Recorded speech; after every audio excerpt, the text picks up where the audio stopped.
31st night కి farm house book చేసుకుని friends తో ఎంజాయ్ చేయాలనుకుంటున్నారా? అయితే వెంటనే డోసే యాప్ ని డౌన్లోడ్ చేసుకుని బుక్ చేసుకోండి. నమస్తే అండి. నమస్తే అండి. రామ్ గారు, అసలు మనిషి అన్న తర్వాత ఎమోషన్స్ ఉండాలవుతా? అంటే ఎమోషన్స్ ఉంటేమో ఒకలా అంటారు. లేదు అంటే అదో బండరాయి. వాళ్ళకసలు ఏ ఎమోషన్స్ లేవు. ఎందుకు ఇట్లుంటారు? వాళ్ళల్లో మానవత్వమే లేదు. ఓకే. ఒక ఎమోషన్స్ లేకపోతే. ఈ ఎమోషన్స్ ఉంటే ఇంకోలా అంటారు. నిజంగా ఎమోషన్స్ అనేది మనిషికి ఉండాలా? ఉంటే ఎలా ఉండాలి? ప్రతిదానికి ఒక లిమిట్ అనేది ఉంటుంది. రైట్. ఎలా ఉండాలి? న్యాచురల్ టెండెన్సీ అండి. జనరల్‌గా ఏంటంటే ప్రతి మనిషికి ఎమోషనల్ ఆస్పెక్ట్ అనేది ఖచ్చితంగా ఉంటుంది. లైక్ కొందరు అంటారు నేను చాలా ప్రాక్టికల్, నాకు అసలు ఎమోషన్స్ లేవు అని అంటారు చూడండి. అది that's not correct. It's basically emotions ఖచ్చితంగా ప్రతి ఉంటాయి. పర్సన్‌కి ఉంటాయి. ఆ, అయితే ఇప్పుడు ఎమోషనల్ ఉండాలా లేదా అనే దానికంటే కూడా మోస్ట్ ఇంపార్టెంట్ థింగ్ ఏంటి, ఒక పర్సన్ అర్థం చేసుకోవాల్సింది ఏంటిది అని అంటే అందరిలో ఎమోషన్స్ ఉంటాయి. ఉమ్, దాన్ని ఎలా కంట్రోల్ చేసుకోవాలి అనేది Right. ఇట్స్ మోర్ ఇంపార్టెంట్ అన్నమాట. Right. సో జనరల్గా ఏంటంటే ఇలా ఎమోషన్స్ అవి ఉంటాయి కాబట్టి ప్రతి మనిషిలో ఓవర్ రియాక్టింగ్ అయినప్పుడు లేదా సర్టెన్ టైమ్స్ ఏమవుతుంది అని అంటే వాళ్ళ ఎమోషనల్ ఇంటెలిజెన్స్ కోల్పోతూ ఉంటారు అన్నమాట చాలా మంది. లైక్ కొన్ని సందర్భాలలో ఎమోషనల్ ఇంటెలిజెన్స్ అనే ఒక ఎలిమెంట్ ఉంటుంది, దాన్ని వాళ్ళు కోల్పోతూ ఉంటారు. అంటే ఏంటంటే అసలు ఎమోషన్స్ని ఎట్లా మేనేజ్ చేసుకోవాలి, అది ఎమోషన్స్ అని అంటే అది హ్యాపీనెస్ అవ్వచ్చు, బాధ అవ్వచ్చు, ఏదన్నా ఏ ఫీలింగ్ అన్నా అవ్వచ్చు, దాన్ని కరెక్ట్గా కంట్రోల్ చేసుకోగలుగుతున్నాము అని అంటే you will be extremely happy. ఆ కంట్రోల్ లేనప్పుడే మనకి ఇష్యూస్ వస్తూ ఉంటాయి అన్నమాట. చాలా మంది చేసే ఒక ప్రైమ్ మిస్టేక్ ఏంటిది అని అంటే ఉమ్, ఎమోషన్స్ని బయట పెట్టుకోరు. రైట్, ఎమోషన్స్ ప్రతి ఒక్కరికి ఉంటాయి.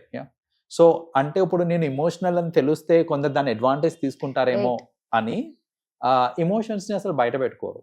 ఆర్ కొన్ని ఎమోషన్స్ని వాళ్ళు సప్రెస్ చేసేస్తూ ఉంటారు అనమాట. అలా ఎప్పుడు సప్రెస్ చేయొద్దు. చేసినప్పుడు ఏమవుతుందంటే అది మన మెంటల్ ట్రామాకి దారితీస్తుంది అనమాట. సో ప్రతి మనిషి ఏ ఎమోషన్ అన్నా సరే ఎక్స్ప్రెస్ చేసుకోవడం చాలా ఇంపార్టెంట్ అండి. ఉమ్, దాన్ని రైట్ వేలో ఎక్స్ప్రెస్ చేయడం అనేది చాలా ఇంపార్టెంట్.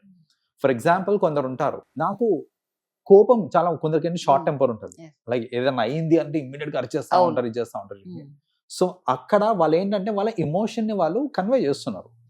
కొందరు ఏంటంటే అసలు కోపమే రాదు వాళ్ళకి, అవును. అసలు ఏమైనా చేయని కోపం రాదు. ఉమ్, అయితే ఇక్కడ కోపం రాదు అని మనం అనుకుంటున్నాం, రాని మనిషి అనేది ఉండడండి, కోపం వస్తుంది. వాళ్ళు కంట్రోల్ చేసుకుంటున్నారేమో. Control, that is all about control అనమాట. ఆ ఎమోషన్ ని నేను ఎట్లా హ్యాండిల్ చేస్తున్నా, ఎట్లా కంట్రోల్ చేస్తున్నా అనేది ఇంపార్టెంట్. నాకు ఒక పర్సన్ మీద లవ్ ఉంది అనుకోండి, నేను దాన్ని ఎట్లా కన్వే చేస్తున్నా అనేది ఇంపార్టెంట్. రైట్. సో నాకు ఐఎమ్ వెరీ హ్యాపీ టుడే. నా హ్యాపీనెస్ తో నేను ఏం కన్వే చేస్తున్నాను, ఎట్లా దాన్ని కన్వే చేస్తున్నాను, నా సాడ్నెస్ ని ఉమ్, వాట్ ఎవర్ ఇట్ ఈస్, అది కన్వే చేసే విధానాన్ని బట్టి ఉంటుంది అనమాట. సో ఆ కంట్రోల్డ్ కన్వేయింగ్ ఏదైతే ఉంటుందో అది చాలా ఇంపార్టెంట్. అక్కడ కంట్రోల్ కోల్పోయారనుకోండి, రిలేషన్షిప్స్ దెబ్బతింటాయి, మానసికంగా దెబ్బతింటాం మనము, ఎన్నో ఉంటాయి. మనం ఏదైనా యాక్షన్ ని రీడూ చేయొచ్చా అంటే చేయడానికి ఉండదు. yes, ఖచ్చితంగా. సో కోపంలో నేను చేసిన ఏ పనన్నా కానివ్వండి, దాన్ని మళ్ళీ నేను రీరైట్ చేయలేను. సో కాబట్టి దాన్ని కంట్రోల్డ్ మేనర్లో, అంటే ఆ కోపం వచ్చినప్పుడు నేను I have to control myself and then I have to express. అలా చేయాలి తప్ప సప్రెస్ చేసేయద్దు. ఏ ఫీలింగ్ని కూడా మనం సప్రెస్ చేసేయద్దు. సప్రెస్ చేసేస్తున్నాం అని అంటే వన్ ఫైన్ డే మనము బర్స్ట్ అవుట్ అయిపోతాం. ఫర్ ఎగ్జాంపుల్ కొందరు ఉంటారండి, ఎలా అంటే ఇప్పుడు స్పెషల్లీ యంగర్ జనరేషన్, బ్రేకప్ అనేది కామన్ అయిపోయింది. బ్రేకప్ అయిపోయిన తర్వాత వాళ్ళు ఒక మెంటల్ ట్రామా గో త్రూ అవుతూ ఉంటారు. రైట్. సో బికాజ్ ఇన్నాళ్ళు కలిసి ఉన్నారు, సడన్లీ ఇప్పుడు విడిపోతున్నారు, they are going through some mental trauma. దీని గురించి అంటే వాళ్ళు ఏదైతే గో త్రూ అవుతున్నారో ఆ మెంటల్ ట్రామా, ఉమ్, అది వాళ్ళు ఫ్రెండ్స్ కి కానీ ఫ్యామిలీ మెంబర్స్ కానీ చెప్పకుండా ఒక్కొల్లే పడుతూ ఉంటారు అనమాట. బాధ మొత్తం ఒక్కళ్ళే పడుతూ ఉంటారు. అలా ఒక్కళ్ళే బాధపడ్డారనుకోండి, ఎక్స్ప్రెస్ చేయకుండా, ప్రాబ్లం ఏమవుతుంది అని అంటే లైక్ వాళ్ళు ఎమోషనలీ కుంగిపోయి ఎక్స్ట్రీమ్ మెజర్స్ తీసుకునే ఛాన్సెస్ ఉంటాయి.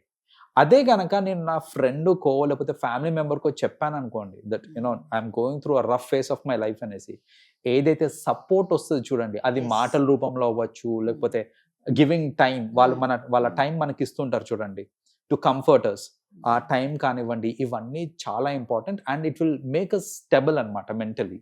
సో అలా ఏంటంటే ఎక్స్ప్రెషన్ అనేది చాలా ఇంపార్టెంట్. సప్రెషన్ అస్సలు చేయకూడదు. ఏ ఎమోషన్ అన్నా సరే సప్రెస్ చేయకూడదు అనమాట. చేస్తే that will impact our body and so that's one thing that people have to understand. And ఇంకొకటి మనం ఇమోషనల్ వీటిని కంట్రోల్ చేసుకోవాలి అని అంటే ఒక చిన్న చిట్కా ఉందండి ఇక్కడ. అదేంటంటే ఎప్పుడన్నా సరే మీకు ఎక్స్ట్రీమ్ బాధ వచ్చినా, ఎక్స్ట్రీమ్ హ్యాపీనెస్ వచ్చినా, ఎక్కువ కోపం వచ్చినా, ఏదొచ్చినా సరే మీరు రిమైండ్ చేసుకోవాల్సిన ఒక ఎలిమెంట్ ఏంటిది అని అంటే ఈ పర్టికులర్ టైం ఇది పాస్ అయిపోతుంది. Like this particular time will pass away and things will settle down, it will become normal. నేను చాలా బాధలో ఉన్నాను అనుకోండి, we have to remind ourselves that ఇప్పుడు ఈ ఫేజ్ ఆఫ్ లైఫ్ నేను ఏదైతే బాధపడుతున్నానో ఇది పాస్ అయిపోతుంది. బికాస్ లైఫ్ లో ఎన్నిసార్లు రాలేదండి మనం సిచ్యువేషన్స్ ఎక్కడైతే మనం ఎక్స్ట్రీమ్లీ బాధపడిన సిచ్యువేషన్స్ ఎన్నో ఉన్నాయి. నేను ఆ టైంలో చాలా ఎమోషనల్ అయి ఉంటాను, కానీ ఇప్పుడు దాని గురించి ఆలోచిస్తే దాని గురించి కొన్నిసార్లు నవ్వుకుంటాం కూడా మనం, దానికని బాధపడింది. ఖచ్చితంగా నవ్వుకుంటాం. Personally we can take examples of breakups కానివ్వండి, లేకపోతే నేను ఎగ్జామ్ లో ఫెయిల్ అయిన విషయమే తీసుకున్నా. ఇప్పుడు ఎగ్జామ్ లో ఫెయిల్ అయిన రోజు ఎక్కెక్కి ఏడ్చిన రోజులు ఉన్నాయి. అదే ఆ రోజు గురించి ఇప్పుడు నేను ఆలోచిస్తే క్వార్టర్లీ ఎగ్జామ్ ఫెయిల్ అయినందుక నేను ఇంత బాధపడింది అనే ఒక థాట్ వస్తుంది ఇప్పుడు మనకి, రైట్? సో ఆ మూమెంట్ పాస్ అయినప్పుడు ఏమవుతుందంటే దాని ఇంటెన్సిటీ తగ్గిపోతుంది. అలాగే ఎన్నోసార్లు we have been extremely happy also in life. ఆ ఎక్స్ట్రీమ్ హ్యాపీనెస్ వచ్చినప్పుడు కూడా ఆ మూమెంట్ లో ఆ హ్యాపీనెస్ అనేది ఒక హైలో ఉంది, కానీ ఈ రోజు నేను దాని గురించి ఆలోచిస్తే నాకు మళ్ళీ అంతే హ్యాపీనెస్ వస్తుందా అంటే రాదు, ఇంటెన్సిటీ తగ్గిపోతుంది. కోపంతో కూడా అంతే, ఎన్నో సందర్భాల్లో మనకి ఎక్స్ట్రీమ్ కోపం వచ్చినాయి ఎన్నో ఉన్నాయి. ఇప్పుడు ఆ సందర్భం గురించి ఆలోచిస్తే మీకు అంతే కోపం వస్తుందా అంటే రాదు, ఎందుకంటే ఆ టైం పాస్ అయిపోయింది. ఇది మనం గుర్తుపెట్టుకోవాల్సింది ఏంటంటే మీరు కరెంట్లీ ఏదైతే గో త్రూ అవుతున్నారో ఆ టైం పాస్ అయిపోయి దాని ఇంటెన్సిటీ తగ్గిపోతుంది. అనవసరంగా ఓవర్ రియాక్ట్ అవ్వకూడదు. ఇది నిజంగా ఇది ఓవర్ గా రియాక్ట్ అయ్యే వాళ్ళ కోసమే అండి చెప్పేది. నిజంగా చాలా ఓవర్ గా రియాక్ట్ అవుతారు, ఎందుకంత ఓవర్ చేస్తున్నావు అని పాపం అంటారు.